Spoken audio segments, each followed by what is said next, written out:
stupid, you know? I think we should call it a space, considering NASA asteroid in 2135. That's like they can't. They know it's going to hit Earth, and they can't. That's bullshit. And they can't do shit about it. That's You bullshit. have my mic on the thing, by the way. I do? Mics are turned on the waiting screen. Mm-hmm. Is it? It shouldn't be. Well, this is the best time to check it.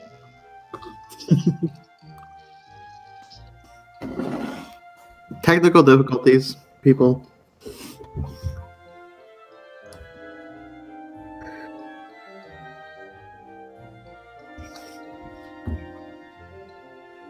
Okay. Yeah, it's all fixed now. You just gotta remember to click that button every time.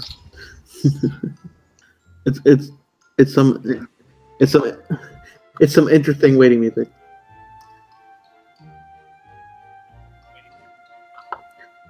Your second scene has the same problem.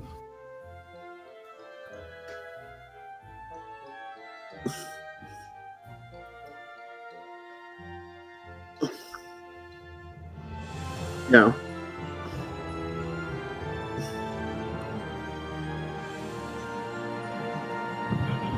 No, it's definitely there. Okay, let me close up a little bit. All right.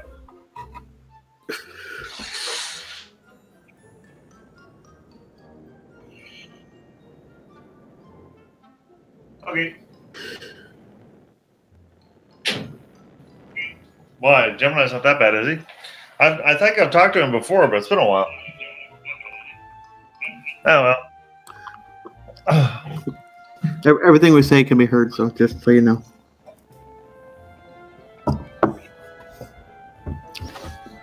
Show me your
There you go.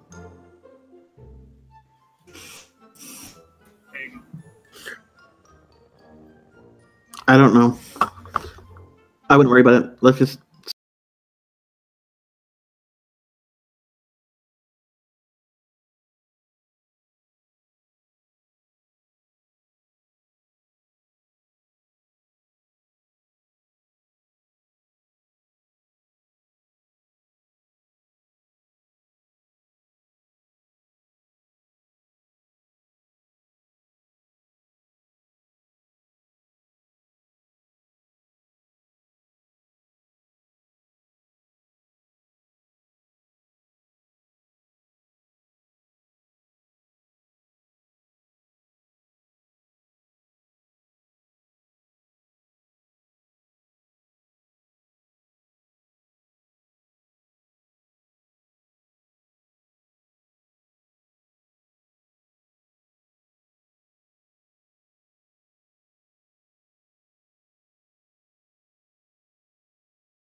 Station.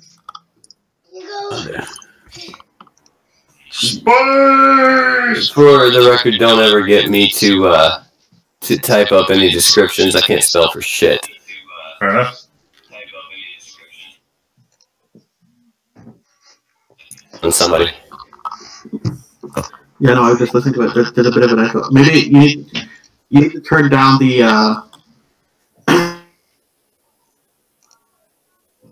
a little bit. Who's got the watch link? I do. I don't have a side chat bar open. Yeah, it's on the bottom left. You gotta like click it and then click it again. And... Oh, show messages. And yes, guys in the chat, it's the first time for him using OBS, so true. I just did that on my last stream. It was my first time. It's a little intimidating, man, but I like it.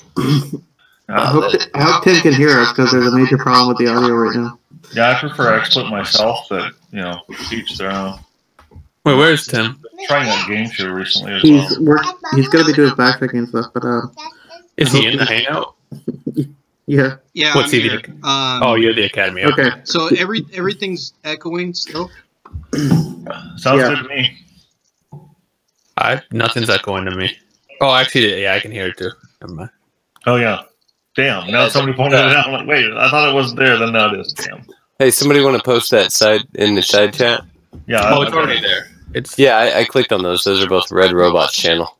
No, the second one is the watch link. Is it? Yeah. Let's see. That's the one I. Okay. Here we go. Okay. I guess we're just think gonna have to work through that. Your desktop audio and the audio capture are like hitting each other, and it's causing. Okay.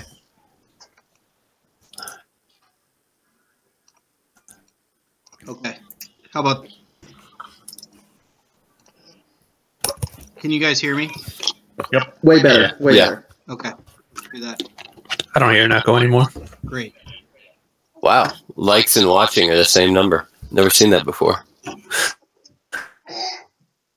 There you go.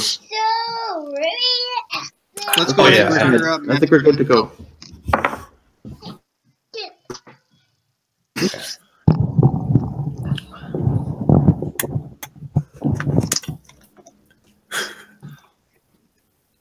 All right, I'm ready when you guys are. I'm not, but I never am, so go on. Never stopped me before. Oh, I feel like I'm gonna puke. Don't do that. How do we know we're going to be live? I say talk We're about. live right now. Yeah, they I can't see that. Oh, I see now. I just went to the live watch, so it's. Yeah. Yeah. So why aren't you doing this? Let's get going, Dolphin. You know what I mean? Great. Discord. Welcome to the... All right. I hear that echo again. Let's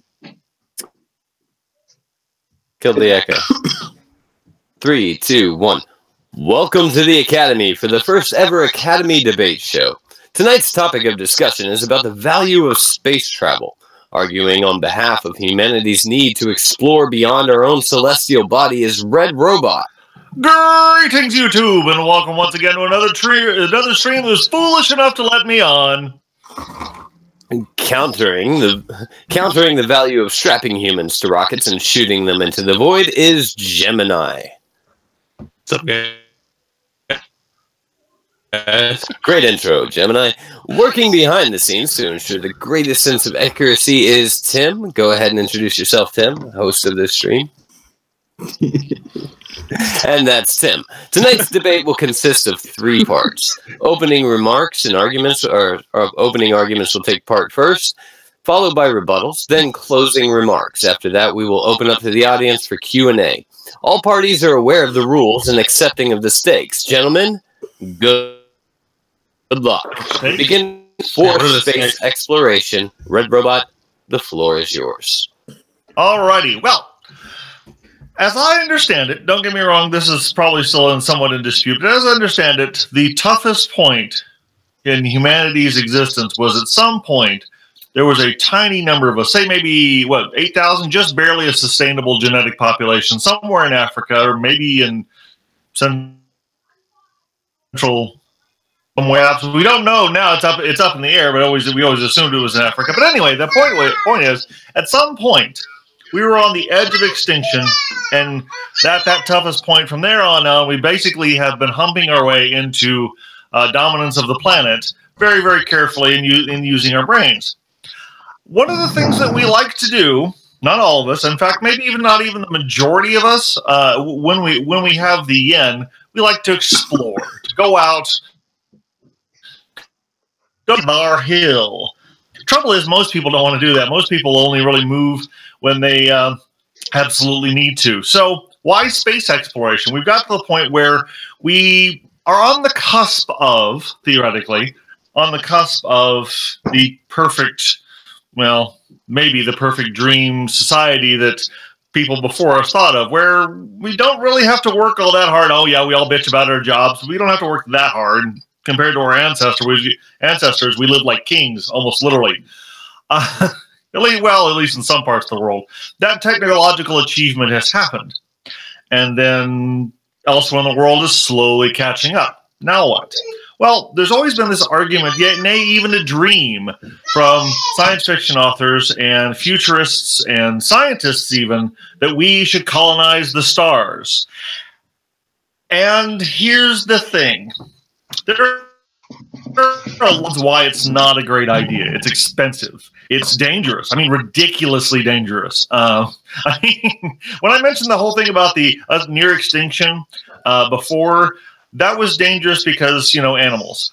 Space is literally as hostile to human life as you can conceive. Go outside there, you'll be dead before you know it, probably, hopefully, mercifully. I mean, it's not like being stranded at sea. It's incredibly dangerous. At least at sea, you have a chance of being rescued and surrounded by all this wonderful air. No, space is a whole different challenge. So you might ask yourself, why would we do something that phenomenally stupid? Beforehand, we've done it as a means of competition. It was technological dominance between two superpowers. Will that day come again? Probably. In fact, it kind of still happens. And now, more to the point, we have to ask ourselves, what's our motivation? Well, a lot of people argue that the scientific development and the process of getting there, you learn a lot of shit. I mean, the things you learn about recycling or even conservation of all kinds of resources when you have to lift literally all of them into orbit. This is one that I think everyone is familiar with, the idea that sooner or later something is going to hit us and kill us all. The late Stephen Hawking even argued that it was our, I suppose you could say, species imperative to spread our eggs out of one basket. That's really far away. It's very difficult. It's insanely difficult. And we couldn't do it if it happens now. Supposedly there's an asteroid on its way to kill us any minute. Maybe. 1 in 24,000 chance, I think Chair said, something like that.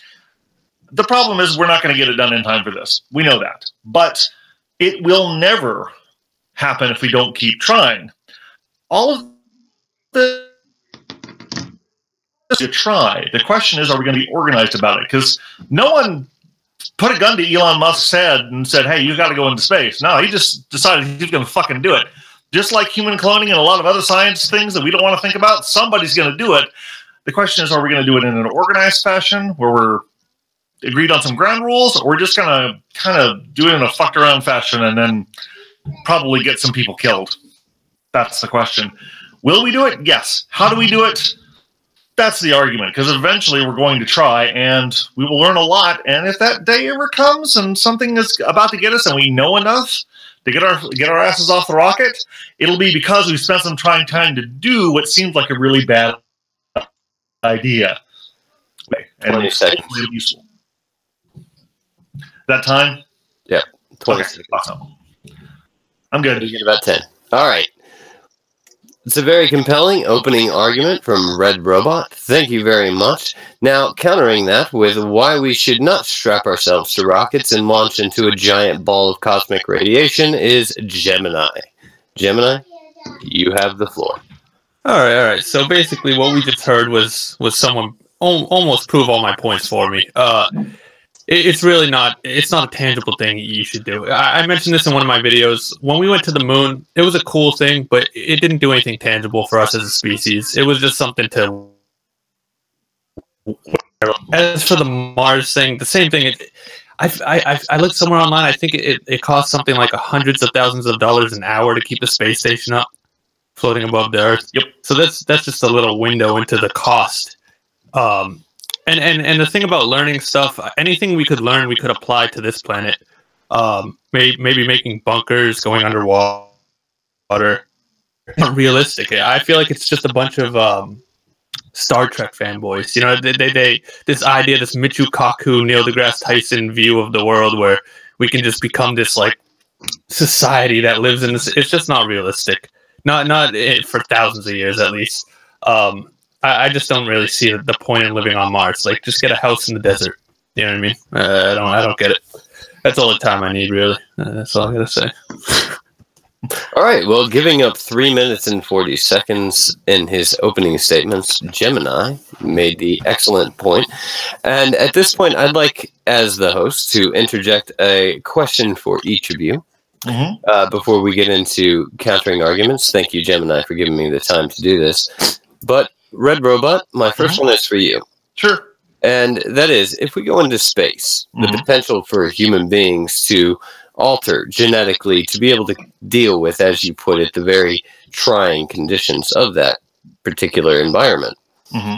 Are we preserving the species, or are we inventing a new one? And if we are inventing a new one, should we have to concern ourselves with competing with it? Well, don't take this the wrong way, but we've already done that. Just as an example, anyone here in the chat lactose intolerant? Yeah, I am. Okay. So consider for a moment that we've already done that. The conditions on the planet have already made variations in humans. You know, your melanin content, your lactose intolerance, yada, yada, yada, sickle cell anemia resistance, all of these things are adaptations to shit that already happens here. And the question kind of presumes that we're, you know, the human being is a finished product, and that the evolution would diverge, of course.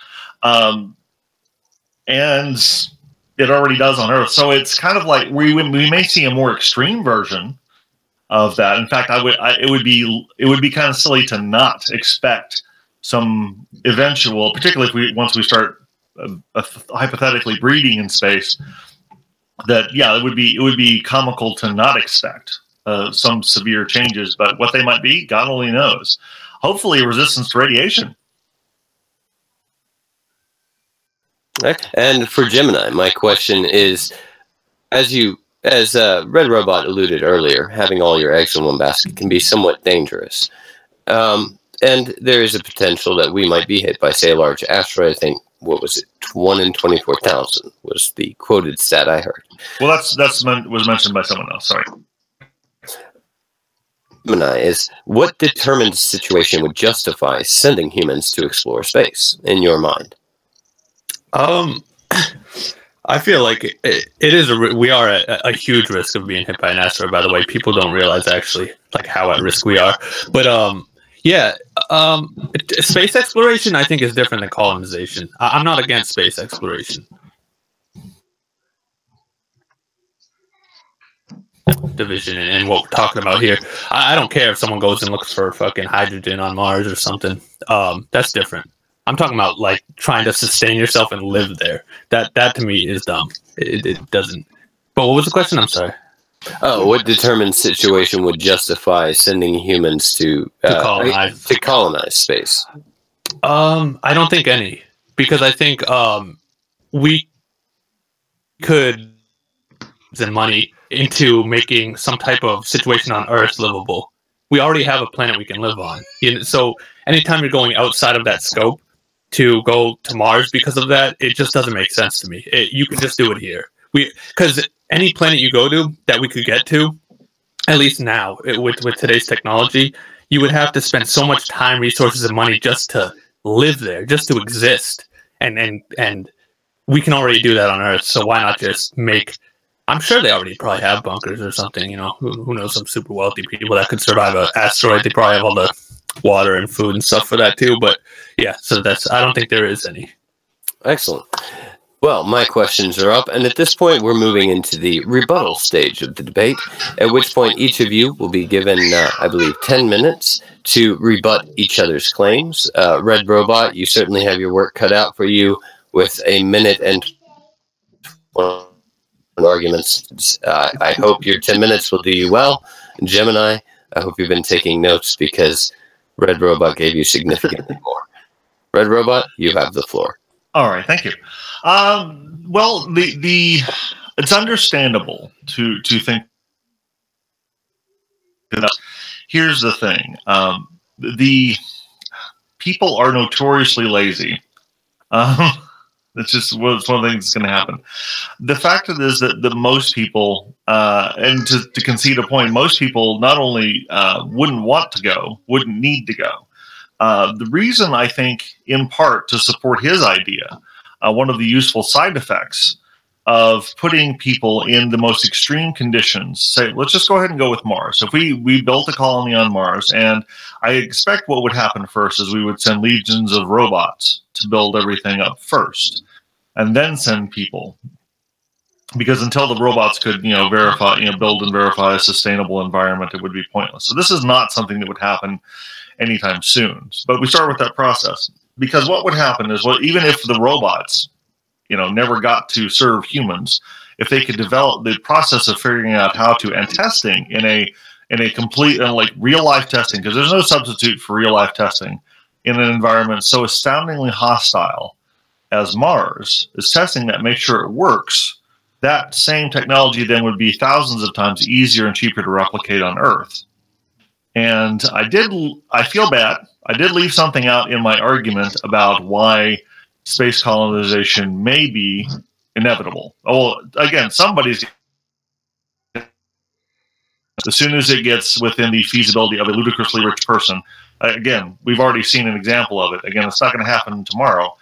The other reason that we may inevitably need to start moving out and producing something, people talked about, in the chat are talking about resources and whatnot. The resources that we may eventually run out of, and this is and I don't mean any particular resource. It doesn't matter what one we talk at the rate at which humans are using energy, we will eventually have to get off the planet just so we can diversify the amount of people that use energy and what they're using it with. But that's a long and involved argument that I'm not going to get to. I contend that someone will eventually do it. The question is whether we do this in an organized fashion or not. Because some crazy motherfuckers are going to try it as soon as it becomes feasible. That's how one colors. Because some crazy motherfucker said, "Hey, let's sail until there's no horizon anymore," and it was happened multiple times because someone was convinced that it was a good idea. The first few people that did it, inevitably, almost to a man, became broke. The next few guys after that got rich. What resources that we might reap from, say, Mars that would make it worthwhile, I'm not sure yet. That's the thing. We don't really know what's out there until somebody finds it. And I guarantee you, as soon as they send some robots to find something valuable or useful, even if it's the novelty of moon rocks, it's going to be a political will to do so. Again, when somebody figures out it, as crazy as Brianna Wu is about the space rocks thing, she's not. It's one of those, like, a lot of really stupid ideas. It is based in a small amount of truth. And whoever gets up there first would then theoretically have the high ground to prevent anyone else from going. And sooner or later, somebody's going to pull that stupid shit too, which is why it needs to be organized. Because you don't want someone, say, 100 years from now, the Elon Musk the fifth, to be, because that's a distinct possibility. How many minutes have I got left? Hello? I have no idea. My mistake. You've gone 4 minutes. We'll cut it up in 1 minute, and then that way we can do 2 rebuttals each. Fair enough. And to finish up on that, I think there are things that you cannot learn by testing in a safe environment. Some of you have to go out there. a lot of on the Earth if something hits us. Well, it depends on what hits us, because some of the extinction level events that have happened on the planet left nothing but bacteria. We're not that clever. So it will probably, there are some that could and have killed everything else. Time. Okay. All right, Gemineye. Your rebuttal, and start now. All right, so the only real thing in that I could really remember to take apart is the resource. I just think that's a backwards way to look at it. Is if we're talking about getting to the point of colonizing space and that technology, I think we'll have made it possible to have more renewable resources. Now that is assuming, but I feel like we need resources where we go, and if we're going somewhere like Mars or somewhere close enough that we could actually realistically colonize, there's not going to be resources there, so we would have to bring our own resources anyway. So that really argument doesn't make sense at all. At that point, we'd be doomed either way, unless we, found a way to say, I know Mars has a lot of iron, but there's a lot of iron on Earth as well. We could maybe mine Mars or something for resources, but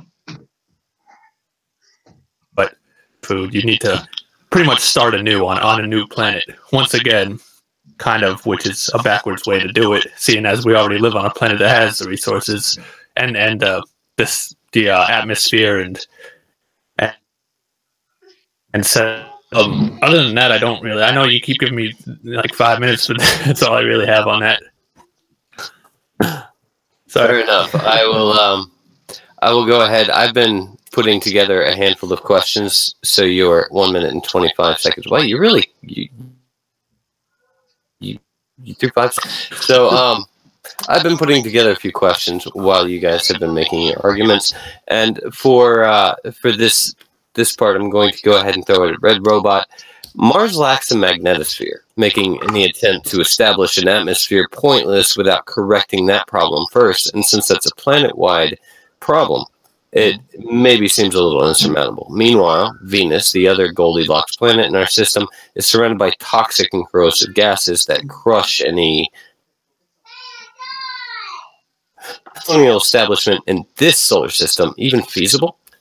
Yes. Because we use we'll just take Mars as an example, because Venus is terrible. There's just no getting around that. Mars is the best candidate in part because of the reason that you state. It has a lot of the components, well, not all of them, of course, but a lot of the components that we would need for solar energy. And as it has no atmosphere, the actual production would be very high. Now, no magnetosphere is a problem because of other levels of radiation, which is why we would have to take advantage of basically the terrain and dig into it. We would literally, in the process of mining out the resources that we would,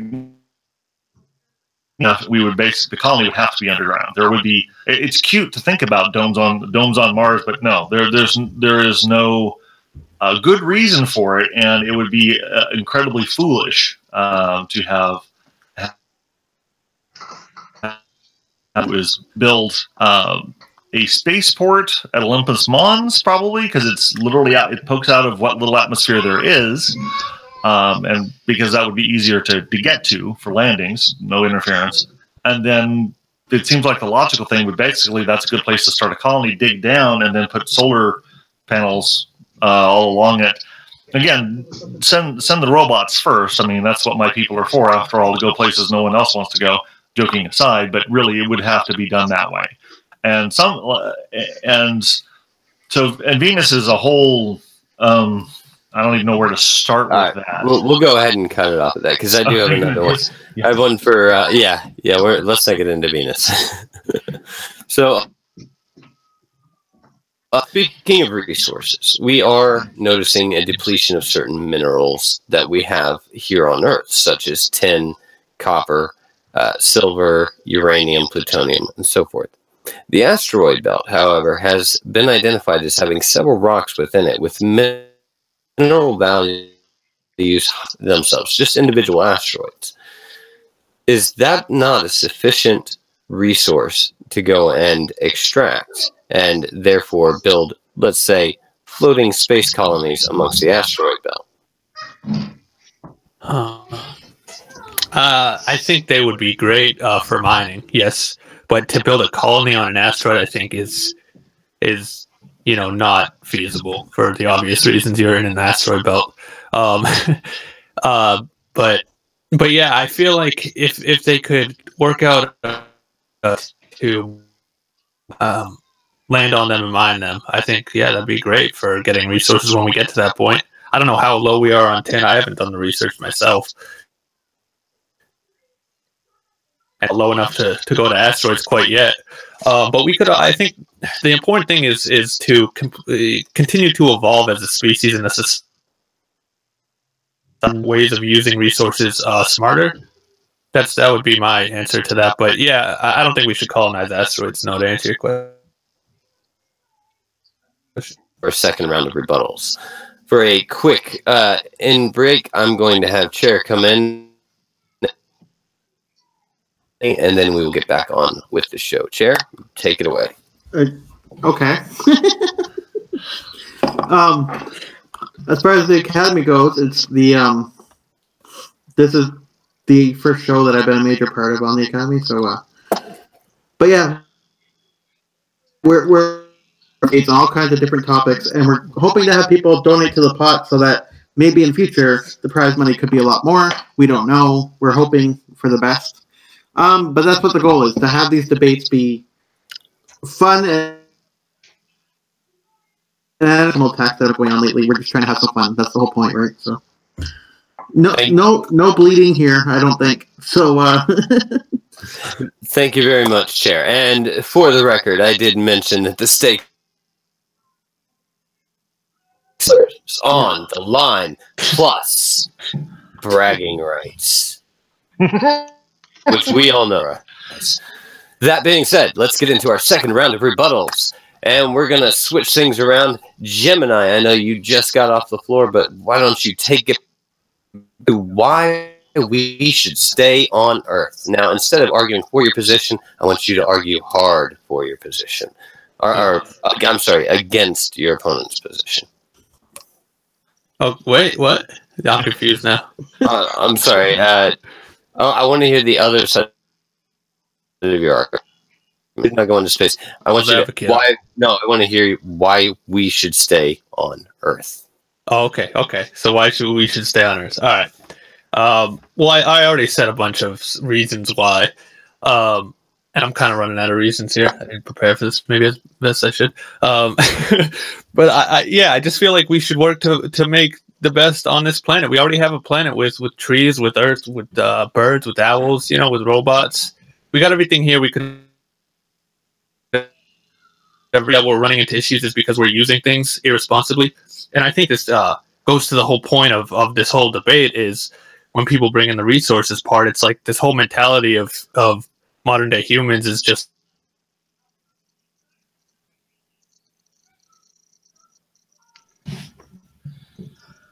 I'm sorry, you broke up there at the end. Can you say that one more time?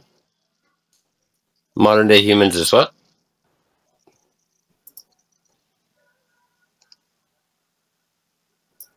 Yeah, I guess Gemini's having some technical problem. All right. I didn't do it, I swear. I've got a great question for Gemineye coming up, and I'm going to go ahead and give the benefit of the doubt that he's pulling a 3-timer on using almost exactly 1 minute and a half. And Red Robot, why should we not stay on Earth? What are the arguments for leaving? Well, one of the arguments for leaving, and when I talk about resources, I don't necessarily mean commodities. I don't know. That's all I got. One of the things that we as human beings our desire and willingness to use energy has increased. So there's some of that. But I think the other thing is there is a perfectly good environmentalist reason to perhaps leave Earth, because even the most extreme ones are right, and that we're kind of ruining things. Maybe it would be best if we took off and made it as Or here's another weird thought. What if, it's basically where people grow up, and then once they reach adulthood, you're expected to go do something with yourself in space. Who knows? The thing is, eventually, at some point, another cataclysmic event is going to happen to Earth. Death, when the sun swallows us, when it gets too fat. So at some point we have to go. The question is, how soon do we do it, and do we make it a priority for our development process? Because, as he argued, that space, I agree, logical extension of that is to have a space colony of some sort. Eventually, and the only logical choice is Mars. In the long run, by using Mars as the most convenient place to mine the asteroid belt and thereby ship them. Although chances are really good we won't ship them to Earth. We'll probably put it in near Earth orbit for colonies on the moon or around them. But honestly, in space, as hostile as space is, most of our space colonies will be underground because it is a phenomenally dangerous place. Science fiction underplays it a lot. Just dangerous. I mean, there's through the Apollo program, how many times they were storms and other crap like that. It's really, really stunning that most of the astronauts were killed while still on the planet. In the process of doing it. That's how ridiculously dangerous it is. And yet, we still have to do it, and we will do it. It's just, again, a matter of whether whether we're going to do it in an organized fashion or not, I think.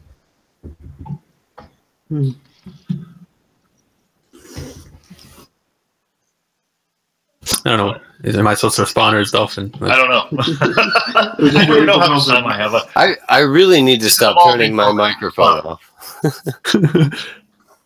All right, guys. That's that right about wraps up our rebuttal. Each of you, and then we can go into the final closing statements, where I'm sure Gemineye is going to be using all his saved up time. Actually, we have a bunch of questions, actually. So yes, and then we'll go into the Q&A. So okay. For Gemineye, earlier we discussed the effects of spaceborne environments on the genetic evolution of humankind during one of Red Robot's questions. Now, in your arguments, you advocated for humanity's evolutions.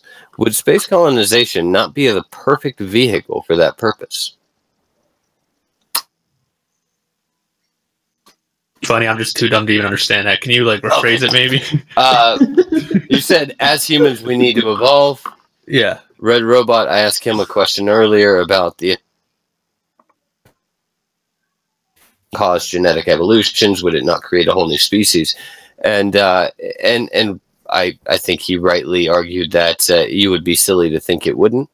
So my question is space colonization genetic evolution of human beings? It's not, because we type of genetic engineering in a lab. So I don't think space colonization would be a good argument. A purpose, and also evolution. It takes a lot of time. We're talking millions of years here. The evolution doesn't just happen overnight. That's something we're talking millions of years. So no, I don't think so, because I don't think going to space would accelerate evolution as we know. Right, excellent. And for Red Robot, the elephant in the room that nobody wants to point out. Yeah. Who pays for it? Who gets the treasure? And how do we fairly determine the answer to that question? That's a good question, because there's two ways that this is going to happen. Up until recently, very recently, space exploration and even putting people in space was the laughably expendable governments. Really, only two. However, it has been proven that this is not necessary. What I would think would be the logical thing to do to to deal with this situation is to, well, a combined approach. Because what I think, unfortunately, governments are understandably, when they're doing what they're supposed to do, they husband the resources of their citizens carefully, as carefully as they can. Unfortunately, this can make them very conservative, pun intended. So what we should do, I think, is do the same sort of baseline research that we have been doing, but the comical amount of more don't spend on space exploration and eventually colonization efforts or learning how to do it, we should basically offer up to companies as an incentive, say, hey, if you make this benchmark, you get X amount. And let them do the risk-reward calculation. And even without doing that, people are already trying it. Imagine if we had done that. So if they lose a whole lot of money and or resources and not, the price for that is paid by the idiot who did it, not necessarily the taxpayer. And I think that might be the right way to get it done. Now, eventually, I think once there's enough technology put forth on it through that process, government, we need to as our own, because that's going to happen. When it becomes feasible to do so, there will, I think, be a land rush for Mars.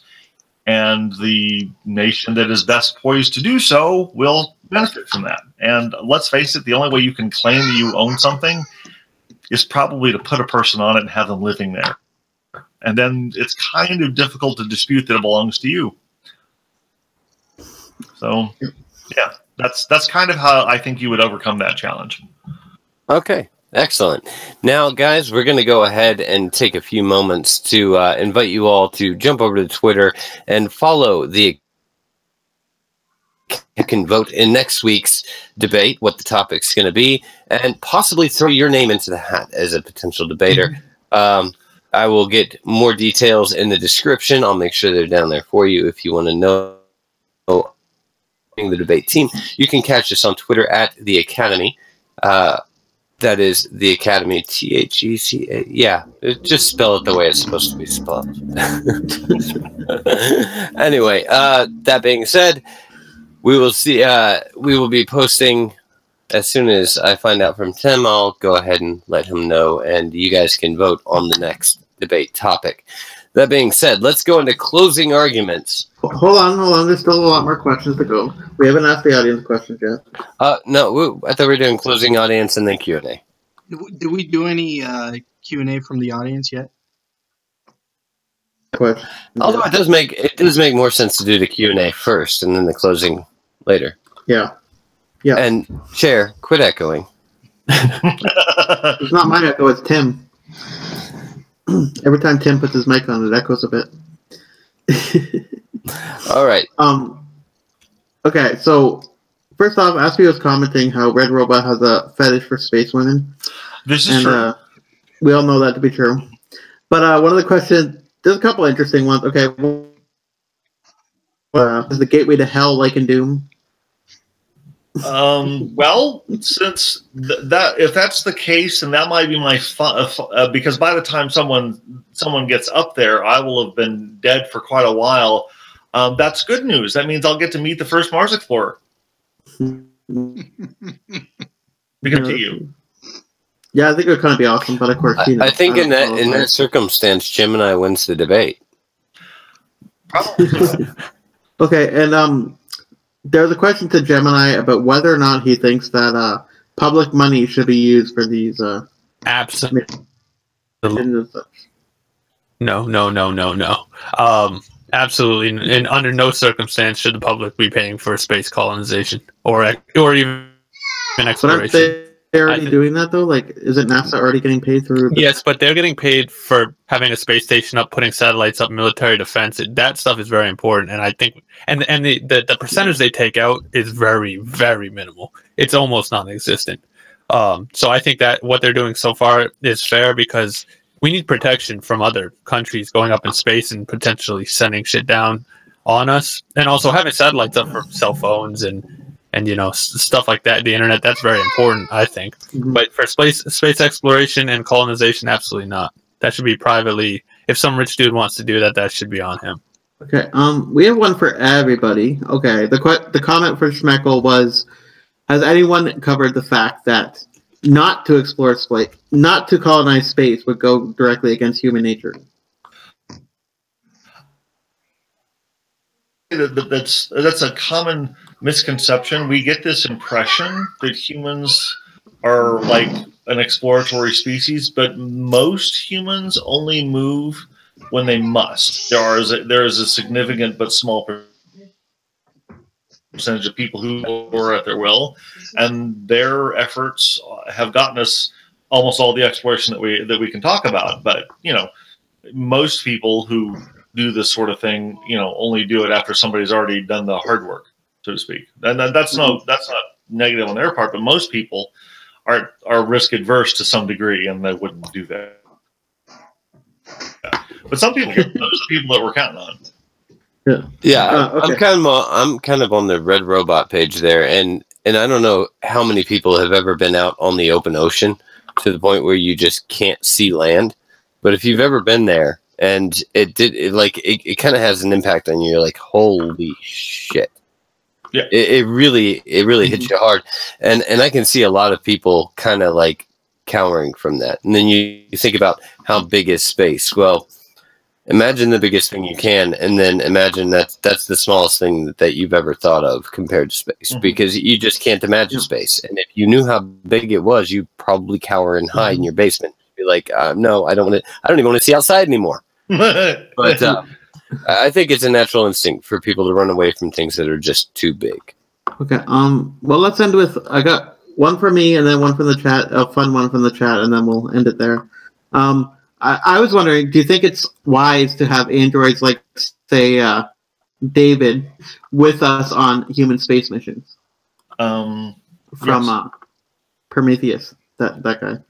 Well, I don't think rephrase that. I'm about to say sex bots are a thing, but no, I mean, as a general rule, we're not going to make ones like David necessarily. But I hope not. Having robots of some sort with us will be absolutely essential, and it will be considered laughable to not take them by the time it's possible to do that, because there's so many things that it's better to have a robot do than have a human do. Well, I don't mean just robots. I mean like human like robots. You know what I mean? Oh yeah, we will. We will just because we can. I mean, really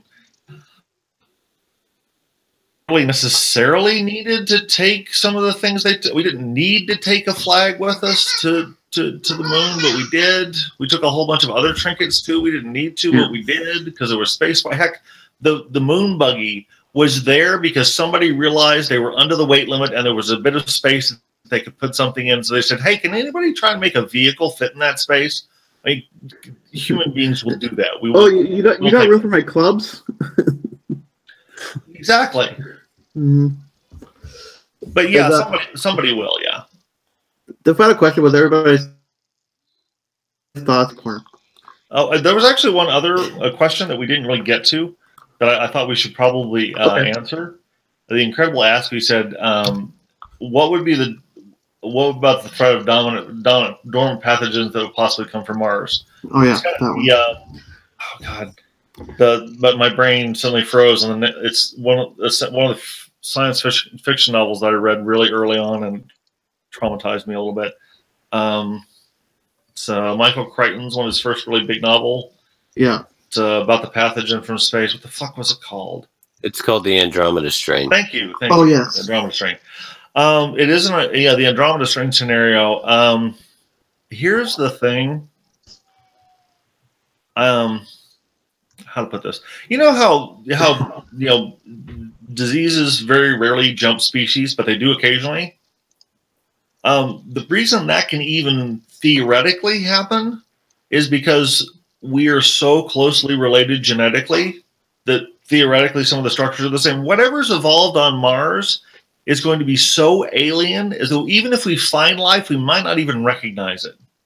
It might be poisonous to us, it might be toxic, but it won't be able to infect us any more than our germs will be able to infect them. It is genetics are too huge. Well, I would be more surprised if something sentient was on Mars than if something that could jump species to us was on Mars. So no, I don't consider that a threat at all. But what if, say, the Cloverfield type scenario could happen? Because there's theories about multiple dimensions, right? Well, dimension. Oh God, if we have a debate about dimensions, that's a whole other can of worms. All right, yes, let's move on to closing statements. Yep. So, flip a coin. Red Robot, you call heads or tails? Tails. All right, here we go. Always for the booty. Heads. Gemineye, you're up. The floor is yours.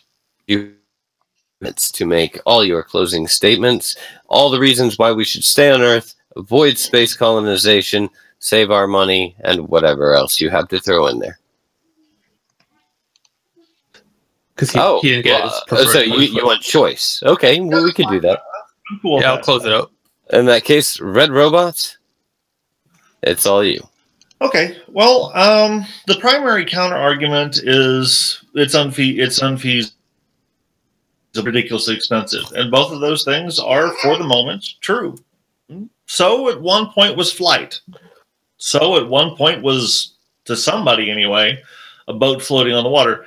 I mean, you know, some meathead ape thought of it first, but more to the point is that it'll be feasible. And the only way that we're going to get there, and I argue that we not only it'll be necessary because eventually the big rock is going to hit and we will not survive an extinction level event like the, I think, 2 previous that have happened. Because again, and I think at least in one case, the only thing that survived was things with the single cell organism. So we would definitely be dead. Is that it will be feasible at some point? Because I mean, the personal computer, the thing that we're all talking on some version of our personal computer, be it a phone or. See, at one point, not that long ago, within the memory of living human beings, those fuckers filled a room and couldn't even render my own little avatar. Okay? So not only will it be feasible at some point, now mind you, I'm not arguing that it's going to be that quick of a turnaround. We're probably looking at 100 years, maybe more. The choice we have is whether we do it in an organized fashion or not. And I think participating actively instead of resisting it will be a better way of doing it. And here's the other thing. I think if we look at it from a survival point of view, that we got to do this to survive, I can almost guarantee you human nature will be to put it off and pretend that it's never going to happen, because we're all really good at that. What we need to do is find a way to participate that is hopeful, because all of the things that we could do on the planet to improve our lives are not necessarily impeded by, at this point, funding or even sponsoring or putting up prizes for, achievements in exploration and eventually, colonization. All those other things about social improvements and improving our energy usage and other survival technologies of alternate energies might be put forward faster by trying to find ways to survive in space. All of those things can still happen, and if we have a hopeful goal instead of a threatening goal, it might provoke more positive change for the people that will still always probably live on Earth. There's always going to be somebody here, and but between here and then, we're going to have people going off, and if we look at it as an optimistic thing, a positive goal to give us something other than chewing at each other, perhaps, maybe that would be for the best. Because if the Cold War had any positive effect on humanity, it was we spent billions of dollars putting people off instead of, well, granted, a lot of that development also helped develop missiles and other weapons, but we had lots of that money spent not on building more weapons, but putting people up and advancing science. Was it a waste of money? Possibly. Was it the worst thing that money was spent on in that period? Oh, hell no. And was it a competition that was for once only accidentally killing people instead of on purpose? that's kind of the one of those things. I think I'm rambling now, but I think there's many net positives. But yeah, it's comically expensive, so we have to be careful how we participate in it. I think I'm done. Sorry. Dolphin, you're muted again. Thank you, Gemineye. I appreciate that. Well, with a minute to spare, Red has given me plenty of time to introduce Gemineye as the final say in this debate. Gemineye, the floor is yours. All right. So just as closing statements, I did I think Red Robot did a great job. I think he's way more well-spoken than I am and made more coherent points. But at the end of the day, it's just I do believe that his position was harder to argue for, just unbiasedly, I think. But I think he did a good job. But at the end of the day, it's not feasible. I don't think it ever will be feasible. Space colonization. I think a big mistake is to look at technology and try to compare it to what it will be. We don't know what direction technology will go in, and at the end, it'll be easier to make a hospitable living here on this planet. It'll always be easier to grow a farm on Florida than try to do it on Antarctica. Elements that you don't need to battle on this planet. Yeah, once again, I just think it's way too expensive. It's not realistic. I think a big part of it is the whole sci-fi thing. And don't get me wrong, I love space, man. My name's Gemineye, right? After the constellation, I love space. I have a telescope. I look at the stars, but I think we need to be careful in romanticizing and fantasizing on what we're actually capable of as a species and technology. I just think it's one of those things like time travel. It's very easy to get caught up and think we can go and just leave this planet and all its problems behind. But I think cold hard reality will. So yeah, once again, I don't think I can use the whole 5 minutes, but that's what I will use. Gemineye, I'm so proud of you. You pushed it all the way up to 1:45. Man, you're running these marathons. By the end of the week, you'll probably get it to 2 minutes. Excellent response. Great debate, both of you. And at this time, we're going to bring in our judges, and we're going to have a discussion about how you performed in the debate, some of the more salient points that you made, and who the person that's going to be going home with not only $10, but ultimate bragging rights. Anyway, Tim, why don't you come on in and talk about the Academy for a moment? Let's skip talking about the Academy and let's go straight to the points.